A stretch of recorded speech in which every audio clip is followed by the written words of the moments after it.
사대라고 하는 도시가 있습니다. 그 도시는 당시 세계에서 가장 크고 화려한 도시 중에 하나였습니다. 지리적으로 보면 에게해 주변의 무역과 교통의 요충지였고 군사적으로도 중요한 곳이었습니다. 그 북쪽에 보면 트몰루스 산이 솟아 있고요. 산지로 둘러싸인 고원 평야에 바로 중앙에 있었기 때문에 천연적인 요새의 지형을 갖추고 있다라고 할 수 있습니다. 이 사대를 수도로 했던 리디아 왕국이 있었습니다. 이 왕국은 세계 최초로 동전을 주조해서 사용할 만큼 아주 부유하고 찬란한 문화를 자랑했습니다. 이 트몰루스 산맥에서 발원해서 흐르는 강이 있었는데 그 강을 황금천이라고 불렀습니다. 왜냐하면 그 강바닥에 금이 많이 나왔기 때문이었습니다. 이렇게 사대는 지역 최대의 금 생산지였기 때문에 그 도시가 굉장히 부유했습니다. 이 돈이 넘쳐나다 보니까 쾌락과 향락 문화가 도시 전체에 가득했고, 이 에베소의 아데미 신전과 맞먹는 거대한 신전이 있었습니다. 시벨레 여신 신전으로 인해서 우상 숭배도 극심했습니다. 이 사대라고 하는 도시는 돈이 너무 많아서 크게 번창하고 그렇게 화려한 삶을 살아갔지만 전쟁과 지진으로 인해서 예전과 같은 부와 영광은 사라지게 되었습니다. 자, 그때에 이 사대 지역에 복음이 들어왔고 교회가 생기고 교회도 부흥하게 되었다는 것이죠. 1절 말씀을 보면 이렇게 나옵니다. 사대 교회의 사자에게 편지하라. 하나님의 7 영과 7 뼈를 가지신 이가 이르시되 내가 내 행위를 아노니 내가 살았다는 이름은 가졌으나 죽은 자로다 라고 말씀합니다. 하나님께서는요, 당신이 기름 부어 세우신 영적 지도자들을 사용하셔서 일하십니다. 자, 오늘 말씀 보니까 하나님께서 7 뼈를 갖고 계시다라고 하셨는데요, 그것은 영적 지도자들, 7개의 교회의 영적 지도자들을 뜻합니다. 그들이 하나님의 영적 권위 아래에 있어서 그들을 통해서 하나님의 일을 감당케 하신다라는 말씀입니다. 이제 교회의 주인이신 성령 하나님께서 사대 교회를 향해서 이렇게 말씀하십니다. 내가 내 행위를 아노니 내가 살았다 하는 이름은 가졌으나 죽은 자로다. 자, 사대 교회가 살았다는 이름, 명성은 갖고 있습니다. 그러니까 사람들에게 아주 잘 알려진 유명한 교회였다는 것이죠. 그런데 사실은 죽은 교회다라고 책망을 하고 계십니다. 이 사대 교회는요, 겉모습은 크고 화려했습니다. 수많은 교인들과 사역들로 인해서 많이 알려진 유명한 교회였습니다. 그런데 실제로는 죽었다, 이렇게 진단을 하신 것이죠. 겉은 그럴듯하지만 속은 죽었다, 즉 속빈 강정이다, 겉만 화려하지 내실은 전혀 없다라고 책망을 하십니다. 여러분, 이런 상태를 위선적인 모습이다라고 말할 수 있겠습니다. 이 위선이라고 하는 헬라어 단어는 휘포크리테스라고 되어 있는데요, 무대에서 연기하는 배우를 뜻합니다. 여러분, 배우는 자신의 삶과 연기가 똑같을 필요가 없는 것이죠. 그런데요, 나중에는 이 단어가 가면놀이라고 하는 말로 쓰이기도 했다는 것입니다. 자, 이런 위선적인 모습이 사대교회 안에 있었다, 그 교회 예배와 사역 가운데 있었다, 그런 뜻이에요. 경건의 모양은 있지만 경건의 능력이 없었습니다. 자, 그렇다면 사대교회는 왜 겉만 화려한 교회가 되었을까요? 이 사대교회는요, 다른 교회처럼 황제 숭배 강요가 없었습니다. 니골라 당의 위험도 없었고요, 박해도 없었습니다. 또 이세벨의 유혹으로 인한 혼란도 없었습니다. 성도와 교회를 향한 그 어떤 도전도 없었다는 뜻이에요. 즉, 깨어서 긴장해서 영적 싸움을 할 만한 것이 아무것도 없었기 때문에 사대교회는 살아있지만 죽은 교회가 되었던 것입니다. 사대교회에 있는 것은 돈과 평안뿐이었어요. 그래서 영적으로 게을러졌습니다. 나태해졌습니다. 영적으로 깊은 침체에 빠졌다가 결국 죽었다라고 하는 그런 하나님의 책망을 듣게 된 것이죠. 여러분, 겉은 화려하지만 내적인 능력, 이기는 영성, 복음의 능력이 없는 교회입니다. 모든 면에서 부족함이 없었기 때문에 영적으로 죽어가고 있음에도 불구하고 정작 자신은 죽어가는지도 알지 못했던 것이죠. 더 이상 복음 들고 나가서 전도하지 않고 선교의 열정을 쏟아붓지도 않았습니다. 지역의 이웃들을 섬기긴 섬기는데 잘 돌아보지 않고 돈으로 해결할 때가 많았습니다. 그럼에도 불구하고 사람들이 사대교회로 몰려들었어요. 왜 그렇죠? 이름이 있는 유명한 교회였기 때문에 복음과 본질에 충실하지 않아도 교인들이 늘어나는 현상이 생겼다는 것이에요. 게다가 로마의 핍박, 이단과 거짓 선지자의 방해, 그런 것도 없었습니다. 그러니 영적인 각성과 복음에 대한 능력, 거기에 대한 갈급함 없이도 편안하게 아무 문제 없이 사람들이 많이 찾는 그런 교회가 되었다는 뜻입니다. 오늘날 한국교회의 여러 문제점 가운데 하나는 무엇이겠습니까? 성장주의라고 할 수 있습니다. 이 성장을 추구하는 것 자체가 잘못된 것은 아닙니다. 교회 주인 되시는 성령 하나님께서 크게 성장할 수 있도록 역사하실 수 있습니다. 그러나 문제가 있는데 그 문제는 무엇입니까? 이 성장을 배타적으로 추구하는 과정에서 본질에 대한 관심이 사라지게 된다는 거예요. 그리고 성도를 단지 숫자로 파악하게 된다는 것이죠. 그러면 여러분, 영적인 문제가 생기게 된다는 것입니다. 한 영혼을 천하보다 더 소중하게 여기신 주님의 마음, 초심을 잃어버리게 만든다는 것이에요. 그러므로 교회가 교회되기 위해선 한 영혼, 한 성도가 스스로 영적인 성장을 이룰 수 있도록 도와주어야 됩니다. 어떤 크고 화려한 공동체에 소속되어 있는 것만으로 만족하고 성장이 멈추어버리지 않도록 옆에서 격려하고 자극하고 함께 섬기는 일을 해야 한다는 것이죠. 오늘 하나님께서 내가 내 행위를 안다라고 말씀하셨습니다. 여기서 행위를 안다라고 하는 말씀은요, 겉으로 드러나는 일들 뿐만 아니라 그 뒤에 숨겨진 내면의 동기까지 하나님 아신다, 그런 뜻이에요. 우리의 겉모습이 아니라 속마음, 교회의 영적 본질, 내면의 동기를 다 살펴보고 계십니다.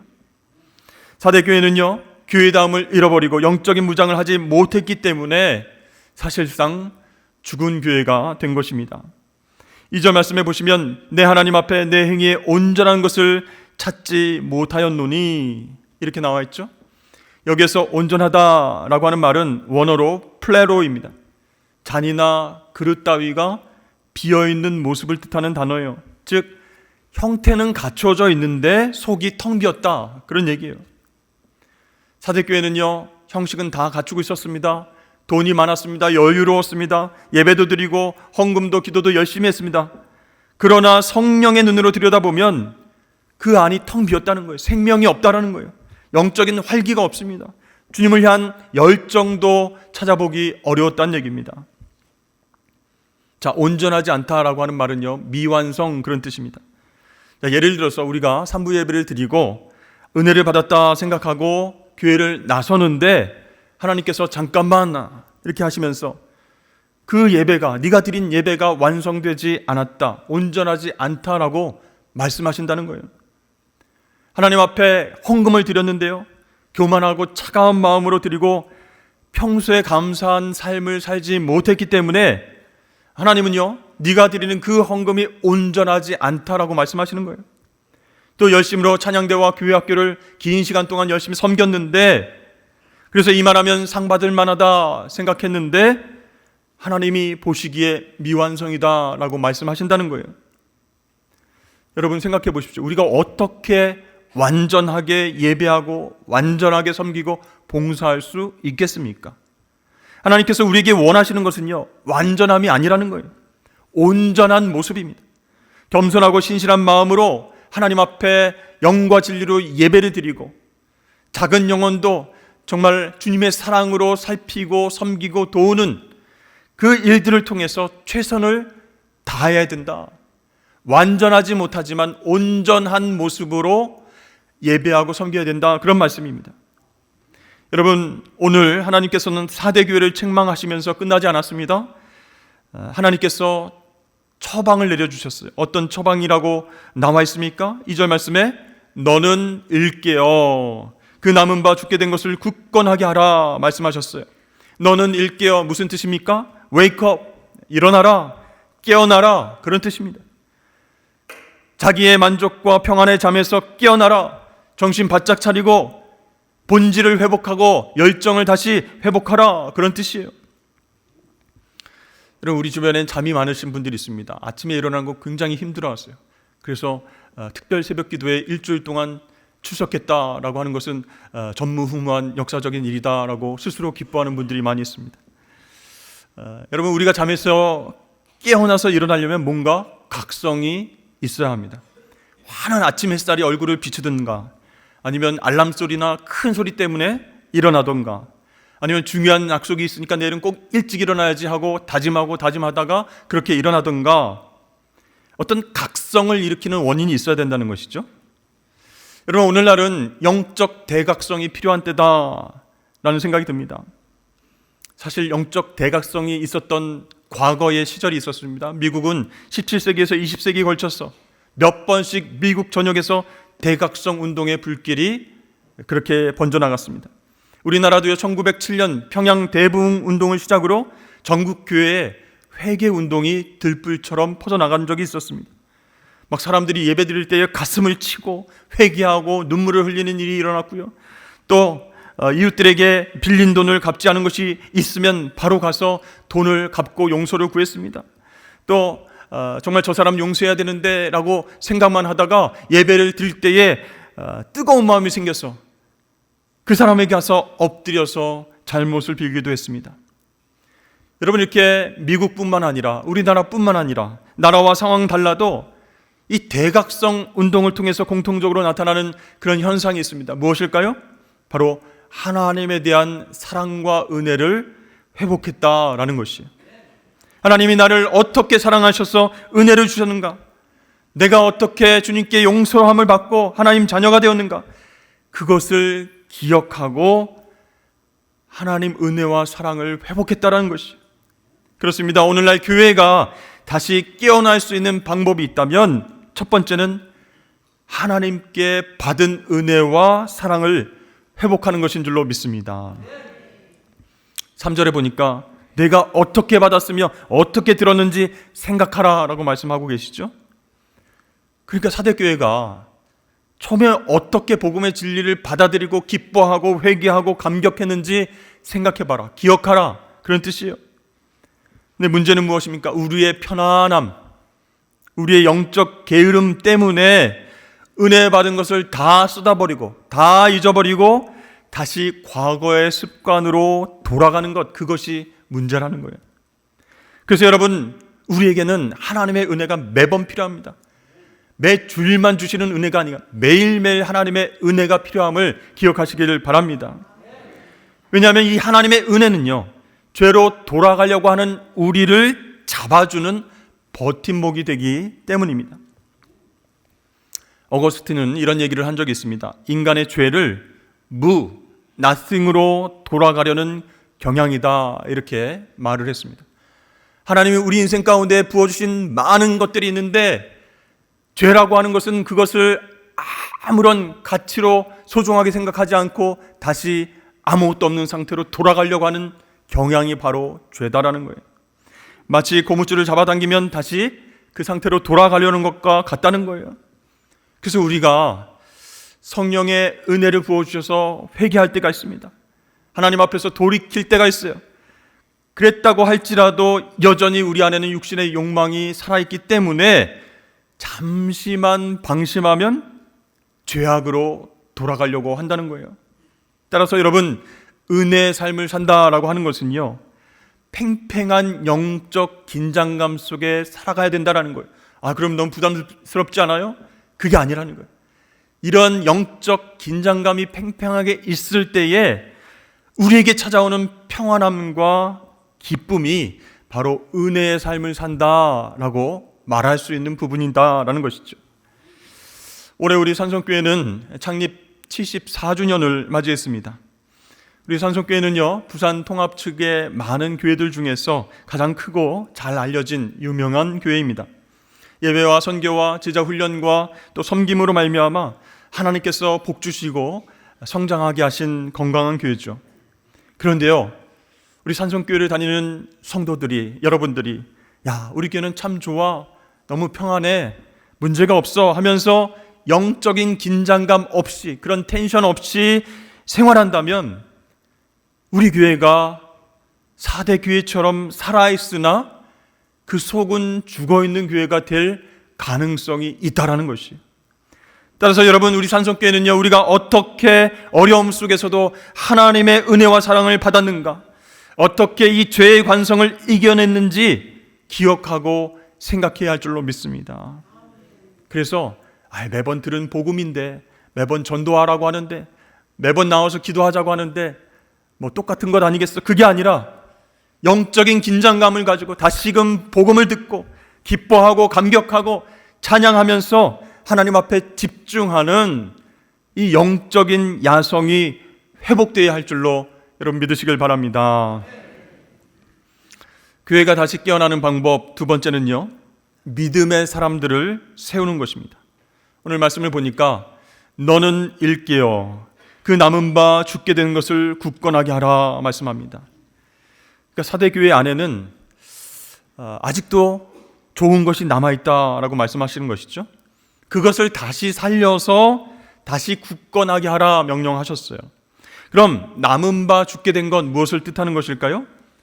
그 교회 안에 좋은 프로그램 또 사역일 수도 있습니다. 그런데 4절 말씀에 나오는 그 옷을 더럽히지 아니한 몇 명이 내게 있다, 그 말씀으로 봐서 남은 바 죽게 된 것, 그것의 의미는 끝까지 믿음을 저버리지 않은 의로운 성도들이라고 해석할 수가 있는 것이죠. 자, 이 성도들은요, 그 사대교회 안에서 소수였습니다. 그렇지만 이 사람들을 격려하고 또 서로 본받음으로 말미암아 다시 함께 일어서라 라고 말씀하신 것이에요. 아까도 말씀드렸지만 사대교회 안에는 부유하고 여유로운 성도들이 많이 있었다고 했습니다. 신앙은 없어요. 신앙의 성숙도는 없어요. 그런데 경제력이 있고 사회적 지위가 있는 성도들, 그 사람들의 의견과 말을 따라가다 보면 어떻게 되겠습니까? 영적 질서가 흔들리게 됩니다. 그러나 아주 소수라고 할지라도 말과 행동이 거룩한 사람, 또 기도와 말씀으로 영적인 권위가 있는 사람, 성령 충만한 사람, 즉 믿음의 사람들을 세워주고 굳건하게 해야 그 교회가 다시 회복될 수 있다라고 말씀하시는 것입니다. 재미있는 기록이 있는데요, 당시 사대 지역에는 이 옷이 지저분하면 시민 명단에서 삭제했다라고 하는 그런 흥미로운 기록이 있습니다. 여러분들이 만약에 부산 시내를 돌아다닐 때에 지저분한 옷, 더러운 옷을 입고 다니면 경찰이 와가지고 당신 이제 부산 시민 아니야, 이렇게 얘기를 한다는 거죠. 그 이유는 무엇이었을까요? 바로 로마 시민으로서의 품격을 유지하기 위해서 옷을 더럽게 입으면 안 된다, 그것을 적발했다라는 얘기예요. 여러분, 오늘 말씀에서 소수의 믿음의 사람들이 어떻게 했다고요? 옷을 더럽히지 않았다라고 얘기하고 있어요. 그것은요, 세상 유혹에 물들지 않고 예수 그리스도에 대한 믿음 갖고 끝까지 승리한 성도들, 그 성도들을 얘기하는 거예요. 여러분, 세상에서도 신분을 유지하기 위해서 지켜야 할 깨끗함이 있습니다. 어디 행사에 들어가기 위해서는 드레스 코드가 있어요. 잘 차려 입어야 돼요. 마찬가지로 하나님의 백성으로 지켜야 할 깨끗함은 무엇입니까? 바로 영적인 거룩함인 줄로 믿습니다. 그래서 여러분, 우리는 우리 교회 안에 소수일지라도 이 영적인 거룩함을 지키는 사람, 그렇죠? 그리고 옷을 더럽히지 않은 깨끗한 사람을 세워서 예수 그리스도의 제자로 그렇게 살게 훈련할 것입니다. 말씀과 기도와 섬김의 훈련을 통해서 교회의 머리 되신 주님과 계속적으로 연결시켜 나아갈 것입니다. 자, 세 번째는요, 우리는 이기는 자가 되어야 된다라고 말씀합니다. 그래야 교회가 깨어서 일어날 수 있다라고 말씀하십니다. 5절 말씀을 보십시오. 이기는 자는 이와 같이 흰 옷을 입을 것이요, 내가 그 이름을 생명책에서 결코 지우지 아니하고 그 이름을 내 아버지 앞과 그의 천사들 앞에서 시인하리라 말씀합니다. 여러분, 껍데기만 남고 내용을 텅텅 빈 채로 살아가고 싶으십니까? 경건의 모습은 있으나 경건의 능력 없이 안 믿는 사람들에게 손가락질 당하며 살고 싶으십니까? 여러분, 사대교회는요, 부유한 사람들이 모여서 교회에서 자기가 듣고 싶었던 다른 복음을 들으면서 만족하고 살았어요. 즉 성공하고 부자 되는 그런 다른 복음을 원했습니다. 또 의와 진리의 흰옷을 입지 않고 어떤 옷을 입고 다녔어요? 세상의 때를 묻힌 옷을 입고 왔어요. 그래서 교회와 세상의 양다리를 걸치며 살아갔습니다. 그런데 오늘 말씀에서 하나님께서 이 모든 것들을 회개하면 너희들 이기게 될 거야 라고 말씀하셨어요. 흰옷을 입고 그렇게 승리하면 그 이름이 생명책에서 지워지지 않도록 하겠다라고 말씀하셨습니다. 여러분, 한번 심각하게 생각해 보십시오. 하나님은요, 당신의 백성의 이름이 새겨진 책을 갖고 계신데 영적으로 죽은 자들의 이름은 그 안에 없다는 거예요. 요한계시록 20장에도요, 어느 날 책들이 열리고 죽은 자들이 이 책들에 기록된 대로 심판을 받습니다. 그런데 생명책에 이름이 기록되지 못한 자는 누구든지, 여기서 누구든지가 중요해요. 누구든지 불못에 던져질 것이다 라고 말씀합니다. 필립 얀시가 쓴 책이 있습니다. 교회, 나의 고민, 나의 사랑. 그 책을 보면 중증 장애아들에게 헌신한 소아과 의사 위리겐 트로기시 박사의 이야기가 나옵니다. 그분이 이렇게 얘기했어요. 교회가 사명을 다할 때 생기는 유익 중에 흔히 지나칠 수 있는 간과되는 것 하나를 말하고 싶다. 우리는 주로 사역의 대상들에게 집중하는 경향이 있다. 영혼들을 예수님께 인도하고 부부관계를 회복시키고 가난한 사람들에게 숙식 제공하고 거동 못하는 노인들을 방문하고 청소년들에게 도전을 준다. 하지만 예수님은 사역을 하는 자들이 받는 영향에도 똑같은 관심을 두셨다. 72명의 제자들이 사역 이후에 돌아와서 신이 나서 예수님께 보고를 하자 예수님 잠시 기뻐하신 후에 이렇게 말씀하셨다. 그러나 귀신들이 너에게 항복하는 것으로 기뻐하지 말고 너의 이름이 하늘에 기록된 것으로 기뻐하라. 그러니까 분명히 제자들이 밖에서 하고 온 일 못지않게 그들 속에서 내면에서 벌어지고 있는 일도 중요하다라고 말씀하시는 거예요. 그래서 여러분, 끝까지 이기는 사람, 그 사람의 특징이 무엇입니까? 겉으로 드러나는 승리도 있겠지만 내면의 승리가 중요하다. 마지막에 끝까지 이름이 생명책에 기록되는 것이 더 중요하다, 이런 뜻입니다. 여러분, 우리가 교회에 등록됐다고 하나님의 생명책에도 기록됐다 이렇게 확신할 수 있을까요? 생각해 볼 문제입니다. 우리 K문화가 굉장히 세상을 떠들썩하게 하고 있습니다. 인기 있는 K드라마를 보면요, 자극적인 내용들이 굉장히 많이 나오게 됩니다. 우리는 익숙합니다. 근데 외국 사람들이 보면 깜짝깜짝 놀랍니다. 종종 나오는 단골 메뉴가 바로 부모와 자녀와의 갈등입니다. 다 컸는데 알고 보니까 내 아들이 아니었어, 내 딸이 아니었어, 이런 식의 내용입니다. 근데 이 부모와 자녀 간의 갈등이 굉장히 막 고조되면서 서로 싸우는 대목들이 많이 나옵니다. 화가 난 아버지가 철없는 자녀에게 이렇게 말합니다. 너 똑바로 안 하면 호적에서 이름을 바로 파내버릴 거야. 넌 이제 우리 가족이 아니야. 인연을 끊어. 그러면 자녀가 뭐라고 합니까? 아버지 마음대로 하세요. 저도 지긋지긋해요. 인연을 끊읍시다 하면서 막 싸우는 거예요. 아이고, 우리는요 그 드라마를 막 욕하면서 봅니다. 왜 욕하면서 볼까요? 과연 호적에서 그 이름을 파낼 것인가 안 파낼 것인가 궁금해서 계속 봅니다. 네, 여러분 혹시 하나님 앞에서 하나님, 생명책에서 제 이름 지워버리세요. 괜찮아요. 지긋지긋해요. 나랑 인연 좀 끊읍시다. 이렇게 여러분 얘기하시는 분들이 혹시 계실까요? 여러분, 하나님 아버지는 우리를 잘 아시는 분이에요. 우리가 실수하고 연약함 때문에 무너질 수 있다라고 하는 것을 아세요. 그럼에도 불구하고 회복할 것을 기대하면서 우리에게 계속적으로 말씀해 주시는 분입니다.